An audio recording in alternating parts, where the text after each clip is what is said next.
छलावा की बात से हैरान होते हुए ध्रुव ने विकी की तरफ देखा और फिर जल्दी से बोला, हो सकता है मोबाइल की बैटरी डिस्चार्ज हो गई होगी। और दोस्तों, ऐसा हो सकता है हम जिसे ढूंढ रहे हैं वो कोई औरत हो या कोई आदमी हो जो औरत के रूप में घूम रहा हो, क्योंकि पाली में एक औरत का ही तो आतंक है। इससे पहले कि वो भाग जाए, चलो हम चलते हैं। ध्रुव की बात सुनते ही विकी, छलावा, जुल्मी सब ध्रुव के साथ दिलीप काका के घर के लिए निकल गए। छलावा ने जब ये कहा कि उसने दिलीप काका के घर के बाहर उस औरत को देखा है और इससे पहले कि वो कुछ और देख पाता, ध्रुव का फोन बंद हो गया। छलावा की बात सुनकर ध्रुव ने कुछ सोचकर कहा, हो सकता है मोबाइल की बैटरी डिस्चार्ज हो गई होगी।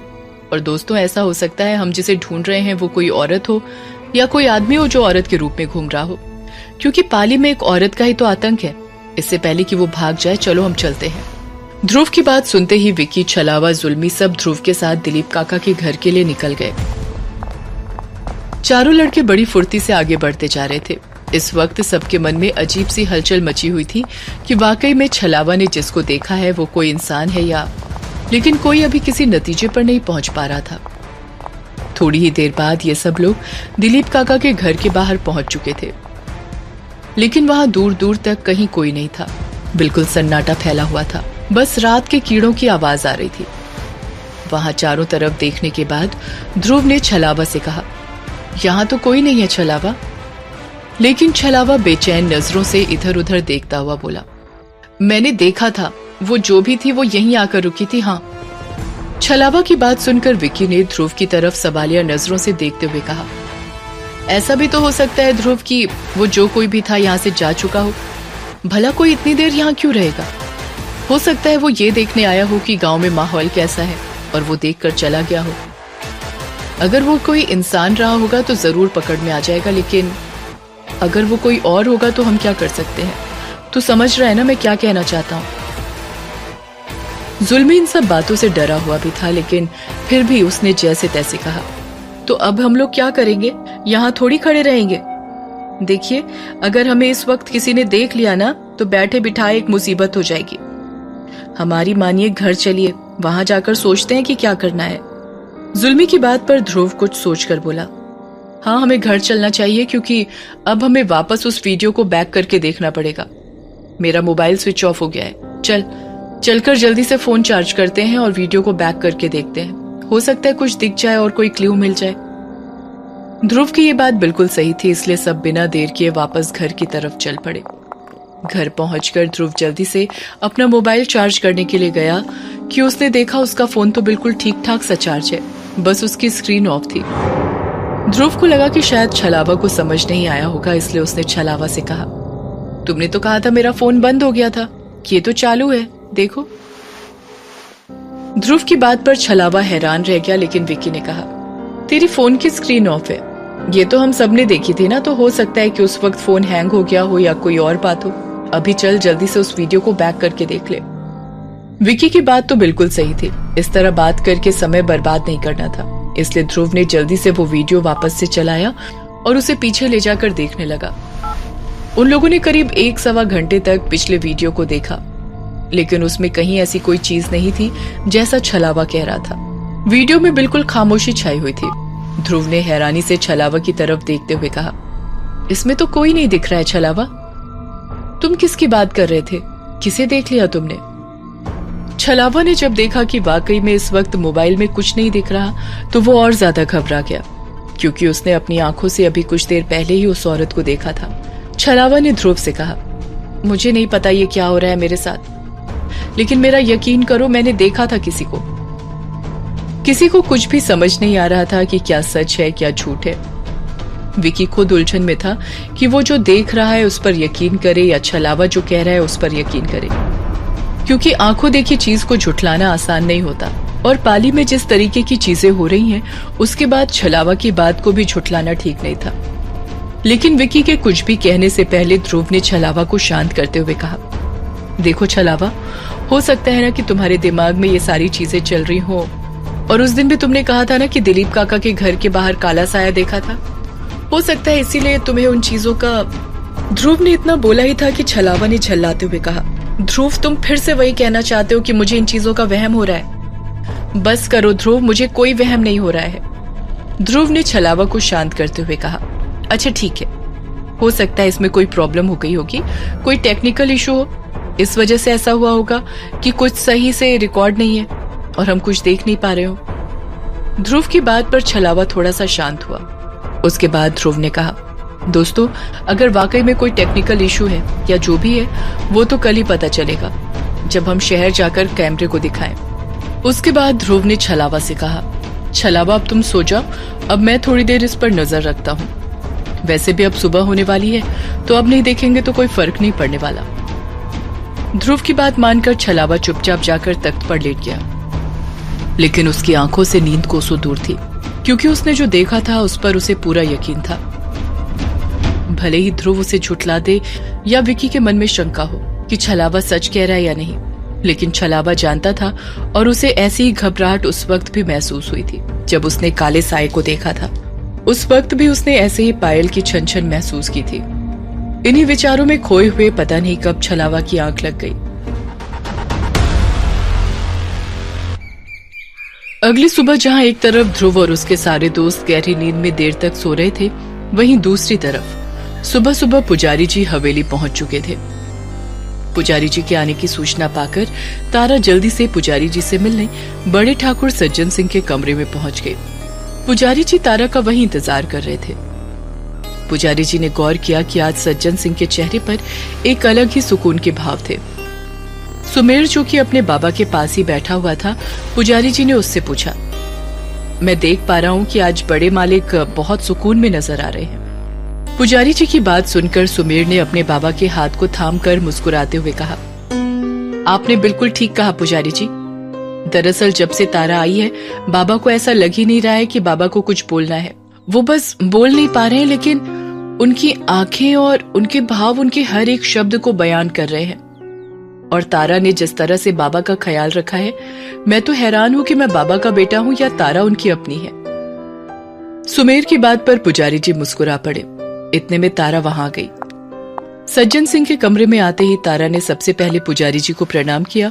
उसके बाद सज्जन सिंह के पास बैठकर उनकी तरफ देखकर बोली, आप ठीक तो है ना?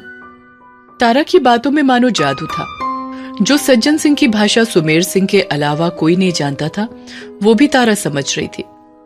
तारा की बात पर सज्जन सिंह ने पलकें झपकाई तो तारा मुस्कुराकर बोली, अब क्योंकि मैं पाली आ गई हूं, आप बिल्कुल ठीक रहेंगे। उसके बाद तारा ने पुजारी जी से कहा, पुजारी जी आप अचानक कल कहीं चले गए थे और मैं कल रात यहीं रुक गई थी। मैंने सोचा आज सुबह आपसे मुलाकात हो जाए, उसके बाद ही जाऊं। तारा की बात पर पुजारी जी ने कहा, हाँ वो दरअसल बगल के गांव में हमारे एक पहचान वाले हैं, वो अचानक अस्वस्थ हो गए थे तो उनसे मिलने हमें जाना पड़ा, इसलिए वहां से लौटता हुआ मैं मंदिर गया और वहां से ये सारे लेख और किताबें लेकर मैं सीधा यहीं आया हूँ। तारा उन सभी कागजों और किताबों पर एक नजर डालते हुए बोली, जी तो अब आप मुझे ये बताइए कि इसके माध्यम से क्या क्या पता चल रहा है। पुजारी जी ने उन कागजों में से एक कागज निकाला और जैसे ही उसे खोलकर तारा को कुछ बताने लगे, इतने में हवेली का एक नौकर भागता हुआ आया। उसकी सांसें उखड़ी हुई थी, ऐसा लग रहा था जैसे कि वो दूर से बस भागता चला आ रहा है। उसकी ऐसी हालत देखकर सुमेर ने जल्दी से पूछा, क्या हो गया, तू इस तरह हाफ क्यों रहा है और ऐसे भागते हुए क्यों आया है? नौकर ने जल्दी से कहा, मालिक अनर्थ हो गया, गांव में एक और चिन्ह मिला है। उसकी बात सुनकर वहां मौजूद सबके चेहरे के रंग उड़ गए थे।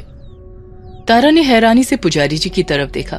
पुजारी जी खुद कुछ भी समझने की स्थिति में नहीं थे, तो सुमेर ने जल्दी से पूछा, ये क्या कह रहे तू, एक और चिन्ह? ऐसा कैसे हो सकता है, क्योंकि पहले दिलीप काका के घर के बाहर चिन्ह मिल चुका है ना? सुमेर के इस तरह गुस्से से पूछने से वो नौकर डर से बोला, मैं क्या जानू मालिक, मैं तो बस आपको बताने आ गया, गांव में सब बहुत डर गए हैं। उसकी बात सुनकर सुमेर जल्दी से उठकर खड़ा हुआ और पुजारी जी और तारा से बोला, हमें भी वहां जल्दी पहुंचना चाहिए, ये जो भी हो रहा है बिल्कुल ठीक नहीं हो रहा है। इतना कहकर सुमेर ने सज्जन सिंह की तरफ देखा। जो सज्जन सिंह अभी थोड़ी देर पहले बहुत सुकून में नजर आ रहे थे, उनके चेहरे पर फिर से वही खौफ, वही डर नजर आ रहा था। सुमेर ने सज्जन सिंह की हथेलियों को थपथपाते हुए कहा, बाबा आप बिल्कुल परेशान मत होइए, अभी मैं हूं, सब ठीक हो जाएगा। इतना कहकर सुमेर वहां से उठकर बाहर आ गया। पुजारी जी भी सुमेर के पीछे पीछे ही बाहर निकल गए। तारा जो अभी वहीं हैरान परेशान सी बैठी थी, वो कभी सज्जन सिंह की तरफ देखती और कभी उस पूरे कमरे पर एक नजर डालती। तारा की आंखों में एक अजीब सी बेचैनी नजर आ रही थी। तारा अपने मन में बोली, यहाँ आकर इतना तो मैं समझ गई हूँ कि वो अपने हर एक कदम उठाने के बाद यहाँ आती है। शायद वो बड़े ठाकुर को कोई एहसास दिलाना चाहती है कि उनके किए की सजा उनके लोग जाने कब तक भुगतेंगे। मुझे भी लग रहा है कि उसकी मौजूदगी इन हवाओं में है। तारा ये सब सोच ही रही थी कि तभी बाहर से सुमेर की आवाज आई, तारा तुम आ रही हो हमारे साथ? सुमेर की आवाज सुनकर तारा का ध्यान टूटा और उसने जल्दी से कहा, हाँ मैं बस अभी आई। उसके बाद तारा ने सज्जन सिंह की तरफ देखते हुए कहा, आप फिक्र मत करिए, मैं यहाँ आई हूँ तो यहाँ के लोगों के लिए कुछ तो जरूर करके जाऊंगी। तारा की इस बात से सज्जन सिंह की आंखों में एक संतुष्टि के भाव दिख रहे थे। तारा ने उनकी तरफ देखा और मुस्कुराती हुई उस कमरे से बाहर निकल गई।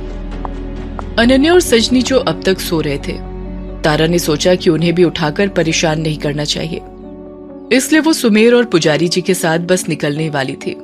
लेकिन इससे पहले कि वो लोग निकल पाते, अनन्या उठकर बाहर आ गई थी और अनन्या ने शायद हवेली के नौकरों को बात करते सुन लिया था और उसे दूसरे निशान के बारे में पता चल गया था। अनन्या ने तारा से पूछा, ये मैं क्या सुन रही हूँ तारा, गांव में दूसरा निशान मिला है? तारा ने हाँ में अपनी गर्दन हिलाते हुए कहा, हाँ अभी अभी हमें भी ये जानकारी मिली है, हम वही देखने जा रहे थे। हमने तुम्हें इसलिए नहीं उठाया क्योंकि तुम भी खामखा परेशान होती। तारा की बात पर अनन्या जल्दी से बोली, नहीं मैं भी चलूंगी तुम लोग के साथ। अनन्या की इस बात पर तारा ने सिर्फ इतना ही कहा, ठीक है चलो। तारा, अनन्या, सुमेर और पुजारी जी के साथ निकल गई। रास्ते में तारा ने पुजारी जी से पूछा, पुजारी जी मुझे समझ में नहीं आ रहा है कि ये सब क्या है। एक चिन्ह मिला फिर दूसरे का मिलना, इसका क्या मतलब है? पुजारी जी खुद उलझन में थे, उन्हें खुद समझ नहीं आ रहा था कि क्या हो रहा है। लेकिन उन्होंने कहा, मैं तो बस इतना जानता हूँ तारा कि इस बार उसकी कोई मर्यादा नहीं है। वो कुछ भी कर सकती है, किसी को भी शिकार बना सकती है और मेरा मन किसी अनिष्ट की आशंका से भर रहा है। पिछली बार एक निशान, इस बार 2 निशान। अगर वो इस बार भी कामयाब हो गई तो कहीं अगली बार। इतना कहते हुए पुजारी जी की आवाज में खौफ दिख रहा था। तारा ने उन्हें रोकते हुए कहा, नहीं नहीं पुजारी जी, आप इतना मत डरिए, इतना गलत मत सोचिए, हम जल्दी ही कुछ करेंगे। उसके कुछ गलत करने से पहले हम कुछ करेंगे, किसी को हम कुछ नहीं होने देंगे। अभी अमावस्या में वक्त है। ये बोलती हुई तारा अनन्या को गौर से देखने लगी और अचानक तारा को याद आया कि अनन्या ने 1-2 बार ये बात पहले कही है कि इस बार 2 निशान मिलेंगे, इस बार 2 जाने जाएंगी। तारा अनन्या को गौर से देख रही थी और साथ ही साथ ये सोचती जा रही थी कि अनन्या जिस विश्वास के साथ कह रही थी वो सच कैसे हो सकता है। अनन्या इतने पक्के तौर से कैसे कह रही थी? तारा की नजर लगातार अनन्या पर बनी हुई थी, लेकिन इस वक्त अनन्या के चेहरे को देखकर लग नहीं रहा था कि वो इस बारे में कुछ भी जानती है। वो बिल्कुल निर्दोष लग रही थी। उसके भाव बता रहे थे कि इस वक्त वो भी उतनी परेशान है जितनी की बाकी सब। एक तरफ जहाँ तारा अनन्या को शक भरी नजर से देख रही थी, वहीं अनन्या के दिल में एक अजीब सा तूफान उठा हुआ था और उसे वो सारी चीजें याद आ रही थी जो उसने बेसमेंट की बाल्टी के पानी में देखा था। वो औरत जो निशान बना रही थी और वो कोई नहीं, अनन्या खुद थी, और वो निशान के बाद जुल्मी की तस्वीर। ये सोचते ही अनन्या का दिल दहल उठा। वो मन ही मन बोली, हे भगवान, मेरा ये डर सच नहीं होना चाहिए। थोड़ी ही देर में ये लोग पंचायत भवन के पास पहुंच चुके थे, जहां सारे लोग जमा थे। सबके चेहरों पर डर था और सब आपस में खुसुर फुसुर कर रहे थे। सुमेर की जीप के रुकने की आवाज से सबकी नजर उस तरफ चली गई। सबने आस भरी नजरों से सुमेर और पुजारी जी की तरफ देखा। दिलीप काका जो उन्हीं लोगों के साथ थे, वो जल्दी से आगे बढ़े और बोले, सुमेर बाबू, पुजारी जी, आप लोगों ने सुना, एक और चिन्ह मिला है। ये बहुत अनर्थकारी बात है। दिलीप काका की बात सुनते ही पुजारी जी ने उनके कंधों पर हाथ रखते हुए कहा, हाँ दिलीप, ये बहुत डरने वाली बात है, लेकिन ये तो बताओ कि दूसरा चिन्ह मिला किसके घर पर है? पुजारी जी के सवाल से अनन्या बड़े गौर से दिलीप काका को देखने लगी।